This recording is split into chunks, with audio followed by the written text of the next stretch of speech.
again, if you've joined in the last couple of minutes, it's Adam here, the Public Sector Manager at Softcat. We're starting this WebEx at 11:05. Gives you enough time to go and grab a drink and allow the last few attendees to join us.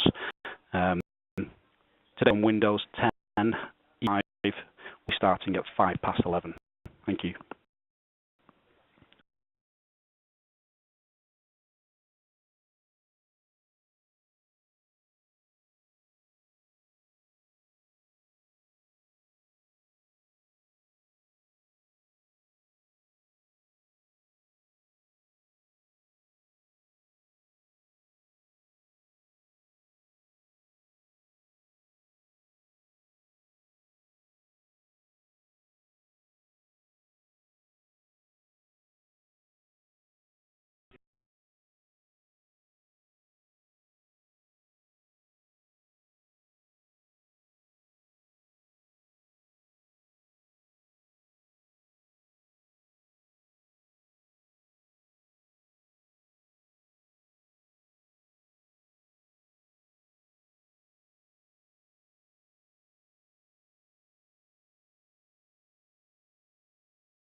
It's Adam Rice here, the Public Sector Manager at Softcat. Going to be starting the WebEx in a couple of minutes on Windows 10 E5.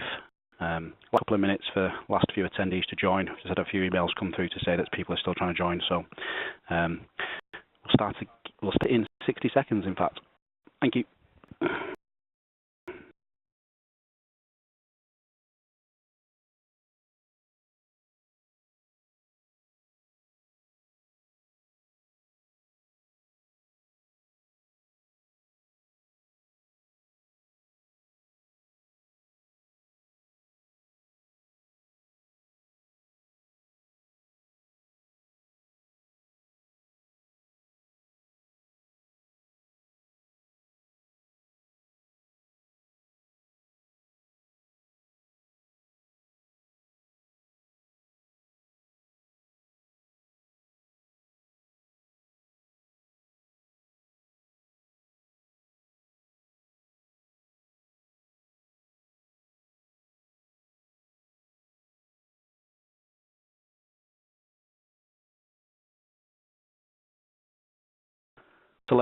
Morning.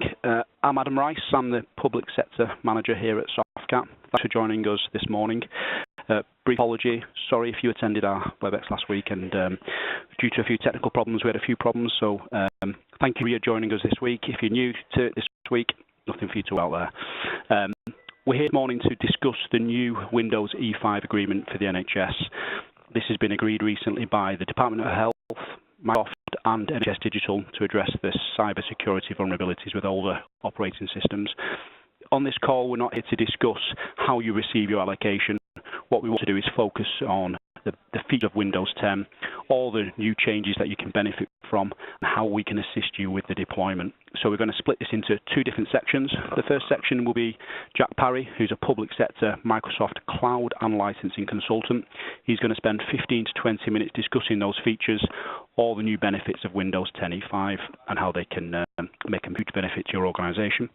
And then in the second part of this WebEx, we've got 15 to 20 minutes with Adam Harding, who's Softcat's Chief Technologist. He focuses on end-user compute, and what he's going to focus on in this WebEx is the deployment of the Windows 10 E5. We ask that there's no questions throughout this WebEx. You can submit them via the chat feature, and you can send us an email to windows10nhs@softcat.com or email your account manager directly. But what we're going to do is collate all the questions and send them out to all the attendees. And you have noticed in the bottom left-hand corner, we are recording this WebEx. So we'll send out the recordings to everyone who attends as well, so you can share with your colleagues who couldn't make it. Thank you very much. I'm going to pass you over to Jack Parry. Thank you. William. So, to give you a brief overview of the agenda, we're going to go through a bit of a background of where this agreement started, which most of you will be aware of, but some recap there.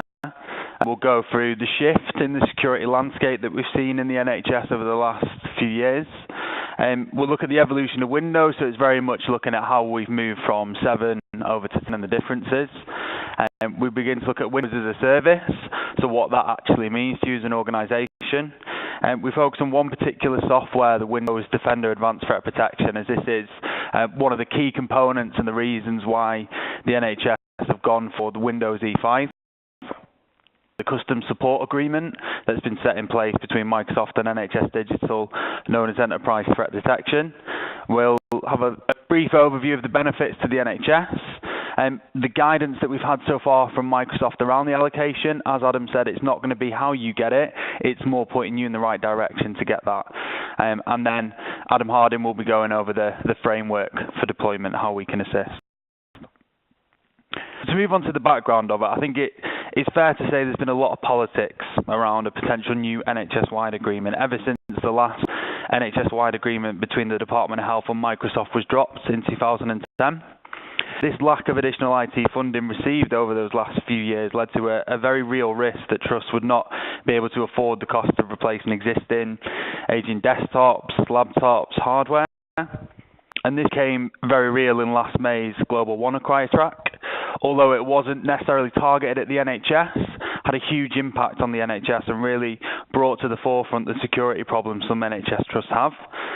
With most believing that the Department of Health's decision to have NHS trusts manage and pay for their own Microsoft agreements being a critical factor in why the NHS was affected so badly by this.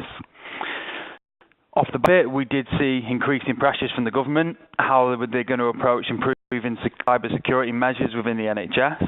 And as a result of this, we've seen this NHS-wide agreement that you're all here today for. So unlike the previous NHS-wide agreements, I think previous ones you've seen, there was a whole set of products within it. It was deemed more transformational. This is very much a single product. You're not going to get your productivity solutions or your client access licenses. So it's not a huge amount that's massively transformational within this. But what it does do, and the key point of it, is to bring all NHS trusts up to speed on something that's fundamental to the security of the NHS. As you should all be aware, it's coming from the central budget of the Department of Health and Social Care. It's not going to be coming from a direct budget. So how the security landscape has changed, then what we're seeing at the moment is growing digital demands across the NHS. So patient expectations around how care should be delivered are changing as technology is starting to become more prevalent in our daily lives. Clinicians are required to work smarter. There's more pressure from the government to start to provide out-of-hours services. And the only real sensible way to do this is by having flexible mobile working, which technology facilitates. And transition though to a more mobile, flexible environment, you get new vulnerabilities and increased threat exposure. So as these attacks become more sophisticated, there's risk of data leaks, targeted attacks increase, and trusts have to do all they can to try and prevent these costly patient data breaches, which ultimately will lead to a loss of public trust in the NHS. And then, as everyone's aware, we see the regulatory pressures, like GDPR, data residency challenges, increased scrutiny from the government. And if we look at it as a whole, it's a lot to juggle. The agreement gives you the most up-to-date security features in the operating system, which is one less challenge now for you to address. The evolution of Windows. This is very much focusing from Windows 7, Windows 8, moving into Windows 10. So if you look at Windows 7, Windows 8, there was three key concepts to it. It's how do we secure your device, how to enhance resistance, and how do we provide enterprise-grade data protection. So it's very much around how do we safeguard you from being breached. And then if you're looking at post-breach software, you would very much rely on a third party to do that. You will be familiar with what you can see here. So Trusted Platform Module, Windows Firewall, BitLocker, the standard features that you were getting in this operating system. So then we see you start to move to Windows 10. They've added in identity protection, they've added in post-breach software, which allows you to remediate when inevitable breaches do happen. It's an all-up solution. You're moving from just safeguarding the device from being breached to, okay, when we are breached, how do we respond to that? How remediate? As you can see, there's a lot more going on here. Name a few of those that you can see up there, which you may or may not be familiar with. Credential Guard is protecting user access tokens. Windows Hello is starting to look at how do we enable native multi-factor authentication through biometrics. And then Information Protection is looking at how do we protect your organization's data at the level. A lot to go off within there. And Microsoft and the sales machine that they always are, they brought out NE3, which is very much pre-breach, and brought out NE5, which is everything pre-breach and then your post-breach software. The good news for you is that you've got Windows E5 and it's very much focused around that post-breach. So look at Windows as a service and the key change. I think a lot of people and organisations that I've spoken to, or trusts that I've spoken to, are looking at Windows as a service. Is it just Microsoft moving Windows to a subscription model? Are they just going to change the way that they bill us now because everything seems to be going subscription? Yes, you can get it as a subscription, but the whole idea of this is the way that the update channels are going to change. So what you will see is you will still have the options for your updates, which you'll probably know as current branch for business, and long-term servicing branch. They've now changed into your semi-annual channels and your long-term servicing channel. The point of this is that they're going to be releasing semi-annual updates. So if you stay on the semi-annual channel, you're going to get an update every 6 months. You're going to be on the latest updates, the latest security capabilities, fully supported on everything that you're doing. And the focus is to move you away from that. I suppose it's fair to say within the NHS, operating system upgrades have very much been seen as a project. So the last time you really had to move from XP to 7 was April 8th, 2014. As it went out of support, all the patches were going, you had to make that move. So you've taken that big project there to move. Whereas when we look at this model, it very much turns into a process, because by the time the new update is out and you've pushed it out to the organisation, you're then piloting the next update because you're on that 6-month cycle, and you may start to have to look at, okay, do we have one person dedicated to doing this deployment, as it's that constant process. But Adam will go into more detail about how we can assist with that change. Security perspective, the reason that they've done this is they're trying to look at how do we break down an attacker's playbook? How do we give them less time to create an attack against our Windows releases that are coming out? So traditionally, your product releases every few years, you're bringing out the operating system.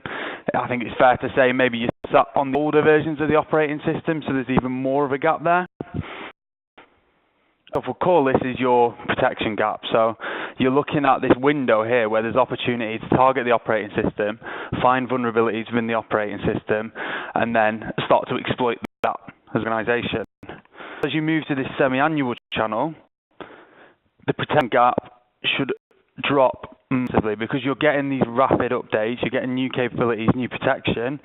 The ability for attackers to find these vulnerabilities and these flaws reduces dramatically. And the idea behind it is that you should stay ahead of the curve. So by the time flaws are found, you're already releasing the new update anyway, so there's no risk to you as an organisation. The key is that the stats add up and you are likely to be breached at some point in time. You can do everything you can to try and prevent it and have the best tools in place, but what happens when you do get attacked? What do you do then? How do you go about detecting these intrusions? So detection is something that requires sophisticated resources, not just one set of software, but you're looking at access to millions of behavioral-based signals, advanced algorithms, lots of computing power to monitor this, and to start to then interpret the data, aggregate it, and report on these attacks as they're happening in real time. So in other words, you really need the tools that can decipher between normal and suspect behavior in your IT systems. These attacks are then detected, you need the ability to be able to respond very quickly to control this damage. So you also need to be able to have tools there that help you investigate breaches, because you need to ultimately know how to better protect your organisation in the future.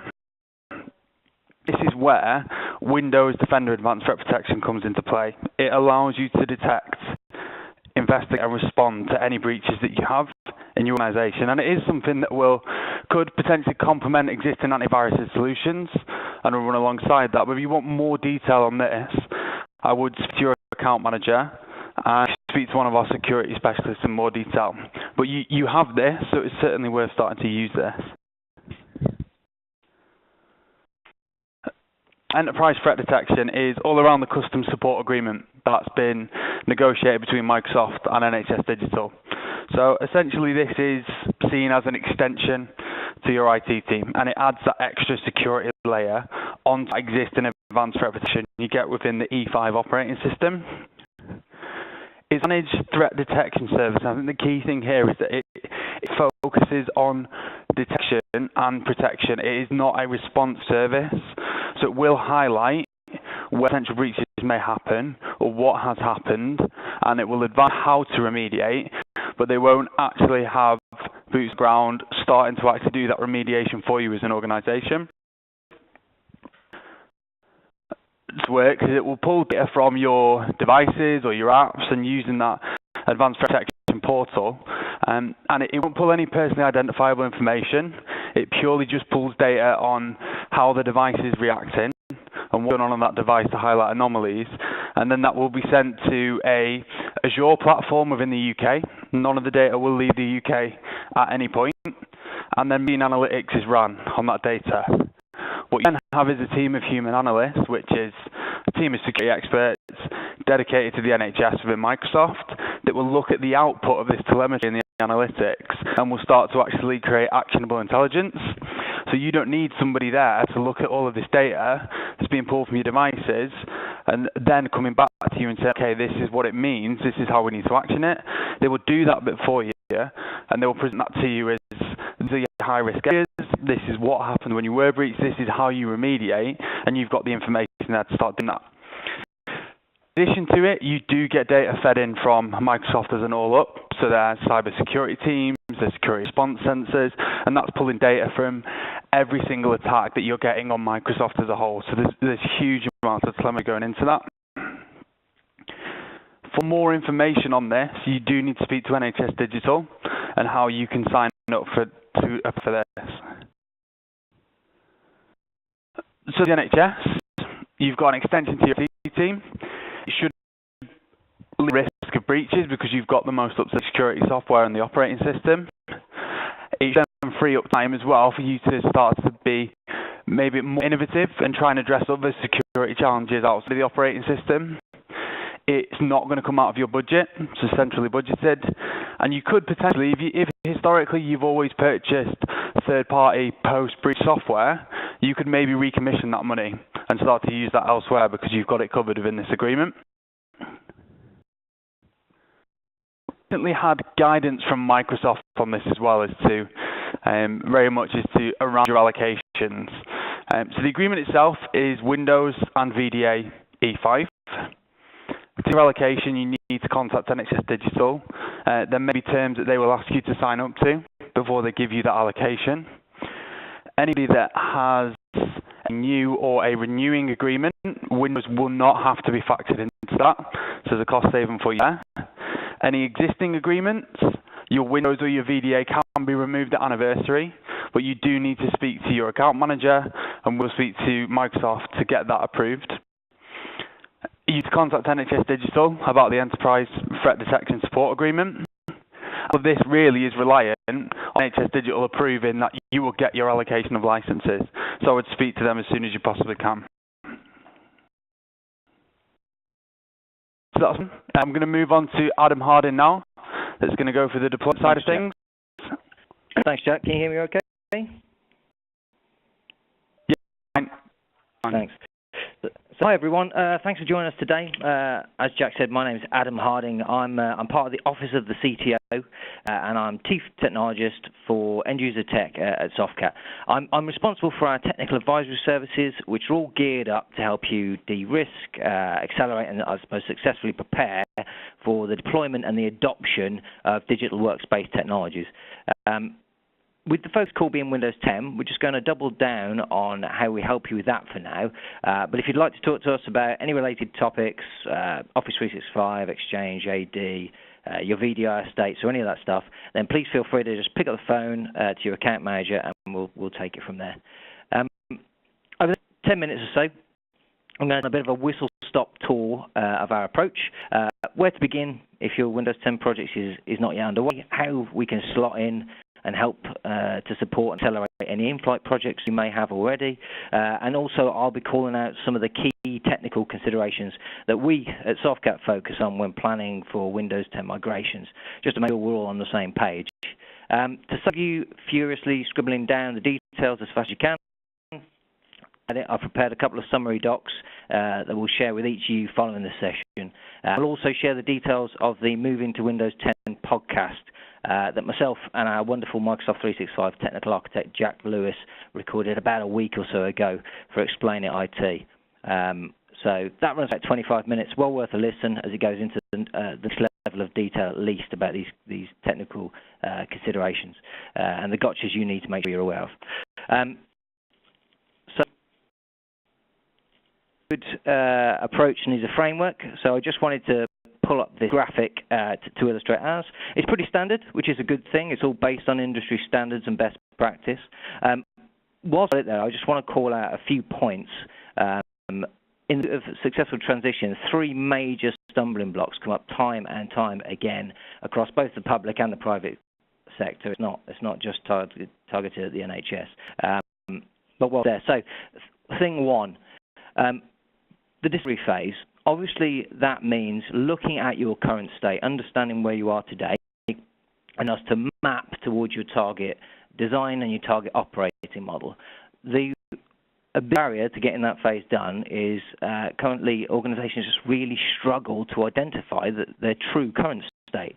That's a fairly good, they've got an old spreadsheet that pretty much tells them what applications they have out there, but they don't have the details about who's using it, when it was last used, how it's being used, is it being used anymore. So when we look at the applications, when we look at data, when we look at user profiling, that's somewhere that organizations really struggle on. So in that discovery phase, what we're really trying to do is make sure that we all understand where our starting point is. So we may use tools you have internally, things like SCCM, maybe Lakeside, maybe Eternity. There's lots of different tools for doing this, but to make sure we understand our starting point. As much as the target model for most of the NHS is the same, you're all at very different starting points with regards to maturity, whether it be in the distribution of Windows 7 or Windows 8.1, or whether we'd be looking at your management and deployment tools, or whether we were looking at your operational processes. So thing one, identifying that true current state is something we need to really work on, as that tends to hold up these projects and we don't have a huge amount of time because Windows 10 runs out of support in January 2020. 2, just to call out, here under the design bubble of activities, there's technical design, which is pretty self-explanatory. That's the high-level blueprint of how you hook everything together and how you maintain standards. There's the adoption design, which I'll come back to in a second, and there's the one is plan. How will we go about actually deploying in anger across your estate? The design, I specifically put this in there because adoption programs seem to be a massive afterthought. There's so much effort that goes into understanding your current estate that people are distracted by the technical side of the transition, and I feel most organizations don't put enough effort in getting their people ready for the change. Windows 10 feels unfamiliar to a lot of people. And some of the big complaints we have on that Monday morning when it's all gone live is that people lost all their preparation stuff. I know what this Windows Store thing is. They don't know how to use the tiles. They don't know how to use the new versions of the applications. Something I wanted to call out because there is really about how we make this a successful transition, and it's not just about plugging in some new tin and plugging in some software. A third thing that I wanted to call out is the one that a lot of people haven't tripped up with yet, but I can see it happening, is this operate circle. The operational model for Windows 10, as Jack's touched on, is very different.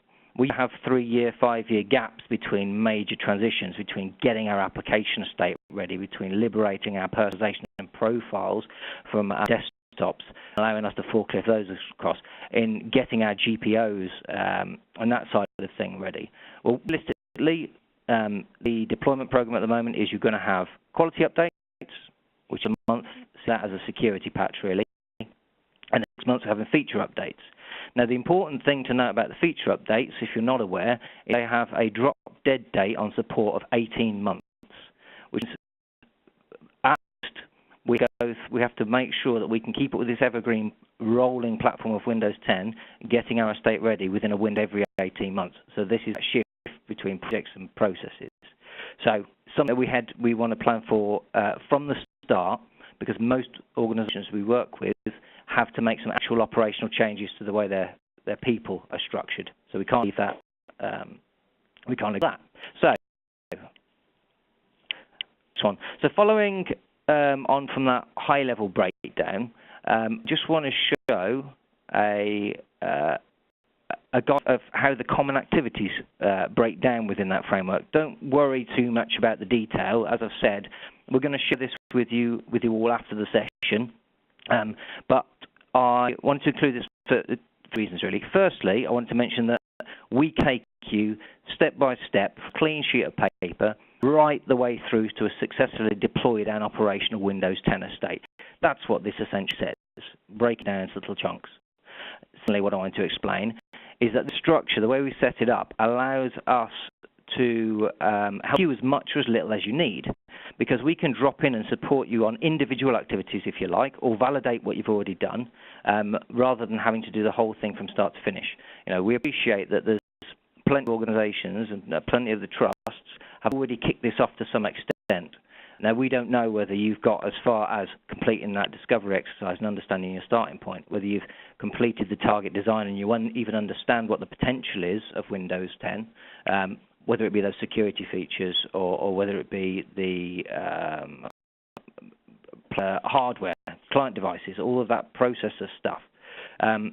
So split out so we can help you with whichever bits you need. We found that recently even organizations that have got to ratifying and signing off their high-level design actually got to the same level with that adoption plan. So we've actually plopped that in there so that we can help you do the heavy lifting on that front, with awareness, with regards to enablement, with regards to creating an appetite across your clinicians and your staff to actually use this stuff. Because it's a bit of a shock to the system when it goes live, and it needs to be gently handled, or the user experience will be terrible. So yeah, on to one. So I thought it'd be useful just to quickly touch on the typical flow of one of these Windows 10 migrant projects. It's a glorified Gantt chart. Each bar represents the relative effort and time spent on an activity, with each group of colours forming a project milestone. You see that the first milestone, and the one that we really focus on here, is that discovery phase. So understanding the trust objectives, so from a people, from a culture, from a cost saving, from a security stance, those type of things. Understanding the technical objectives, which to a large extent are much easier with Windows 10. This is setting up a product. A lot of the work we do is setting up blends of products, so having a whole ecosystem of end-user technology.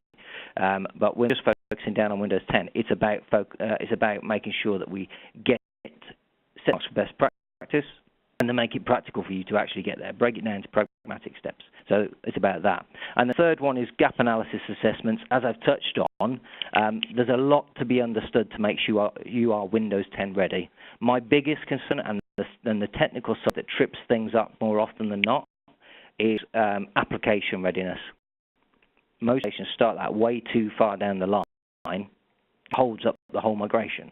There's a lot of work to be done, and I'll touch on this later, with regards to how do we identify what applications are out there, how do we analyze those that are no longer used, how do we carry out application compatibility testing on this set of applications. Yes, Microsoft's And it's far less painful going from Windows 7 to Windows 10 than it ever was going from Windows XP to Windows 7. We don't let that complacency slip in. We still see a good 10 to 20% of applications across an estate, and with application estates as large as yours, it'll be higher. That requires reworking. Also, there's a lot of that has to happen around the application personalization and the GPOs that need to be pulled across. So nothing really catches you out. But yeah, it's about applications. It's about understanding your clients. There's basics. Do your machines even support Windows 10? It's well documented that the latest generation of processors from Intel and AMD and everybody else don't support Windows 7. So we're kind of being forced to move before this January 2020 drop dead date.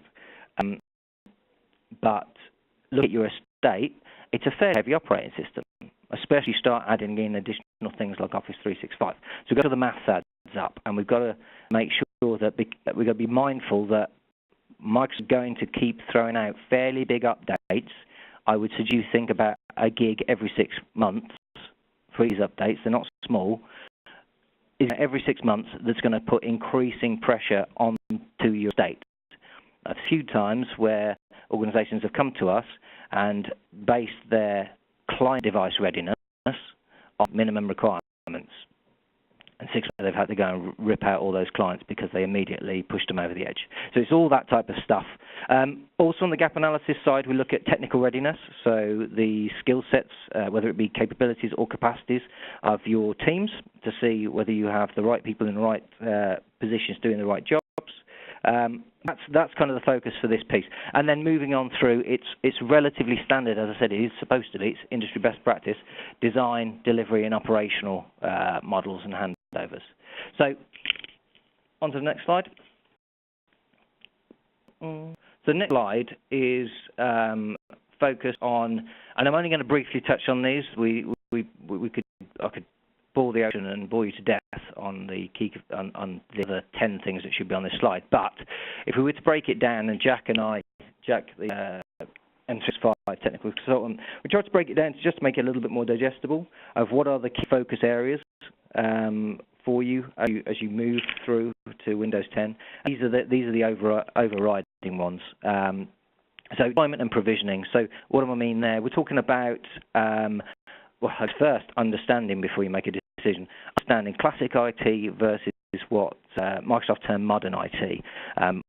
What is it? What is it? So classically, what I'm talking about using System Center, MDT, Active Directory, and group policy to manage machines in a traditional sense. And if I'm being entirely honest, we are completely on board with protecting your investment, protecting your skill set, making the best of what you've already invested in. So we're not in the business of trying to get you to rip and replace to move towards Microsoft's modern IT approach, if it's about throwing away tools and things like that. However, we'll be sensible, and we look through those assessment activities, we'll have understood how your user base wants to actually work and whether the modern IT approach is more applicable. So classic IT, think SCCM. Modern IT, realistically, this is about Azure AD joining your machines. It's about using MDM, mobile device management tools, to manage your Windows 10 devices. Think of it as the same way you would use Intune at the moment, or you'd use AirWatch or Mobile Iron or BlackBerry. All of those MDM tools, because of the way Windows 10 has been redesigned, have the ability to manage your endpoints. Clarity, okay? As a headline, the classic IT allows you to really granularly manage your devices to within an inch of their lives. So full registry settings and changes and things like that. MDM, the modern IT approach, is much lighter, although the gap is closing. Up until recently, you had to make a choice between either using the classic IT approach or using the modern IT approach. Which put a lot of people off trying the modern IT approach because they wanted to get out a jail-free card if they needed to double down on the level of granularity they had over managing those clients. But relatively recently, Microsoft launched Windows 10 co-management, which AIM suggests, allow you to use both of those tools on a singular device to achieve different jobs. So that's a more popular route for people at the moment. So that's what that area is about. Man and security. Well, obviously, Jody been through some of the brand names, so Defender Advanced Threat Protection, Defender App Guard, Defender Credential Guard, Exploit Guard, Device Guard, and there'll be a ton more. Microsoft are releasing this stuff at massive rates. If you listen to the podcast I mentioned earlier, we can go into this in quite a bit of detail. But Microsoft have been kicked for a long time about being the least secure operating system. So they are investing extremely heavily in flipping that story around and becoming the operating system that you want to base your most secure workloads on. And as we've moved towards a far more mobile world, so you've got your community workers out and about.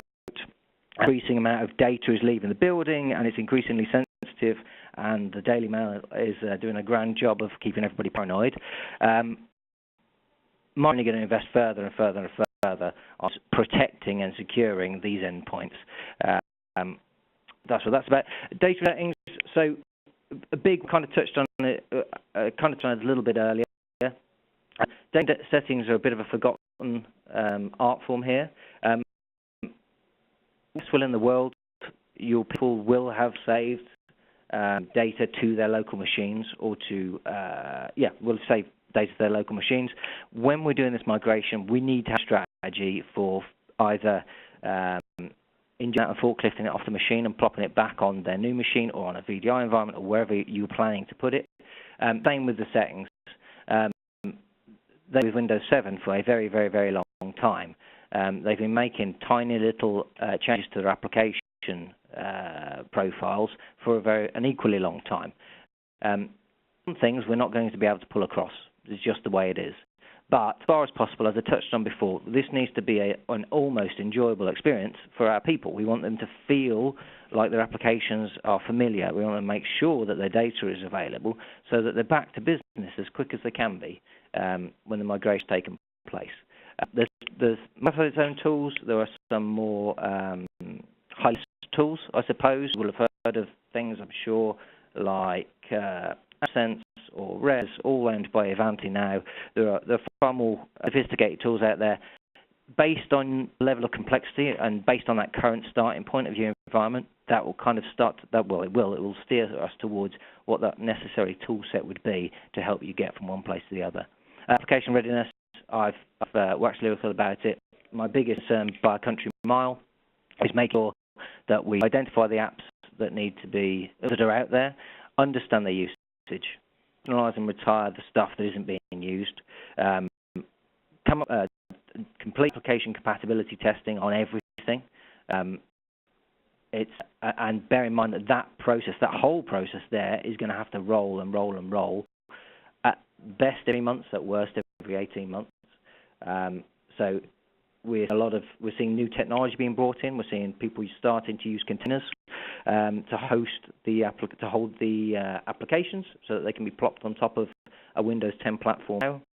And as you deploy the next feature pack for Windows 10, the application sitting on top of it is completely unaware. The operating system underneath it is completely unaware of the application, and they run seamlessly. It's a bit of a band-aid situation. I would like to do, I don't want to introduce workarounds if we can better set up the processes to make sure we can package and remediate those applications properly in the first place. But you can start to see this little emerging industry of, well, how are we going to keep up with having static applications and static processes on top and rolling operating system changes underneath. It's interesting. Also, there's a lot of people are looking at out-tasking the whole application testing and packaging piece with on 6 monthly blocks. So paying for else in the same kind of subscription model, getting the same kind of evergreen services you would for the underlying Windows operating system, just for your applications. So that's enough. On to the next thing. So where to start? So including Microsoft, Softcat have developed a one-day orientation session. So this is for the people that haven't really kicked off yet or are feeling a little bit worried about it. So we've kicked off a one-day orientation session called Windows 10 Workshop 1. The focus of the session is to bring you and your teams up to speed with what's new in Windows 10, and there's always something, and more importantly to call out the key considerations that I've really, and the gotchas that I've just briefly touched on here.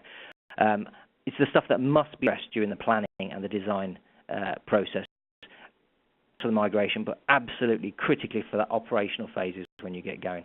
The session is hosted by one of our principal consultants, and it covers off all the stuff you'd hope it to. So Windows as a service, again, deployment, provisioning and management, security, connectivity and compliance. It looks at infrastructure readiness, something I didn't really touch on there, but Active Directory, making sure you've got your ADMX template out there, making sure your Windows security baseline templates are out there. Talk about domain controllers, group policies, CCM, federations, all that kind of stuff.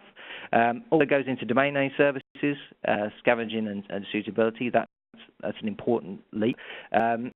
We look at Windows Server updates and configuration manager. We look at lots of stuff. So it goes into the infrastructure readiness piece. It also goes into the cloud readiness piece. The IT approach using MDM means reliance on Azure AD, which means we need to set up those links appropriately and share only the limited amount of data we want to in that setup. Some of you will already have Azure AD, some of you will not yet, but it takes you through your readiness. What are the tick boxes you need to have? So it looks at hybrid identity, goes all the considerations, requirements, all the recommendations.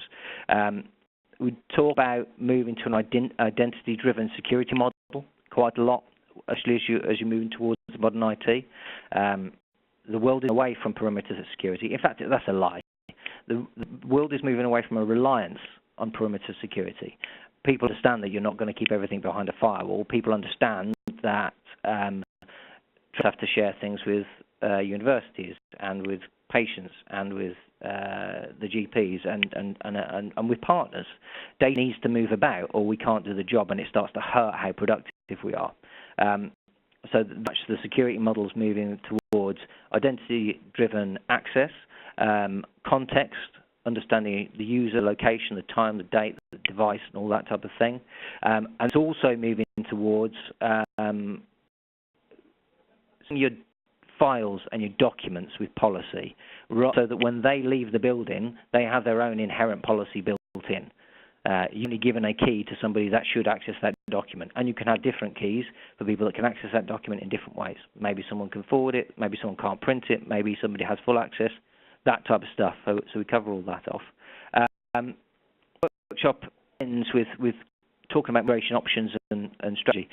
But with this Workshop 1 session to about it'll be 60 people, 60 different organisations by the end of June. It's been a massive success. We're really proud of it. There's several NHS trusts are on the list that I was sent yesterday to explain to me who's done what. So we'll ask those guys if they can share some references with you. But I would say it's a perfect way of making sure that you'll have a Windows 10 expert in your organisation, of course, but a much broader team of experts and specialists that need to be brought up to speed on this before you get going. So if you're further the road than that on Windows 10, come to Account Manager and we can figure out where you slot into the wider framework, where we can help you, whether you just need us to validate some of the builds and the design decisions you've made, whether you've run a little short on best practice, or whatever you need. Like I said, we can help you as much or as little as you require. This last slide was just to talk about everything else. I think I've touched on it. It's an ecosystem play, really. Windows 10 is one little component of it. As we look at Windows readiness for you, all of these bits and pieces on the screen will be taken into consideration, and because the object of our focus is customer success. I think that's me. Thank you very much for listening for the last little while, and I think we're handing over to Mr. Rice. Thank you, Adam. Really interesting stuff there. Appreciate everyone joining us today. Like I said earlier, if you've got any questions that you'd like us to answer, if you're a one-to-one call, feel free to send over an email to your account manager or to the email address you can see on the screen, windows10nhs@softcat.com, and we'll answer those straight away, share all the questions and answers with everyone. We've got the recording. We'll share that with you as well, so you can share that with colleagues. Thank you so much for joining us today. Have a great rest of your Thursday and a nice weekend. Goodbye.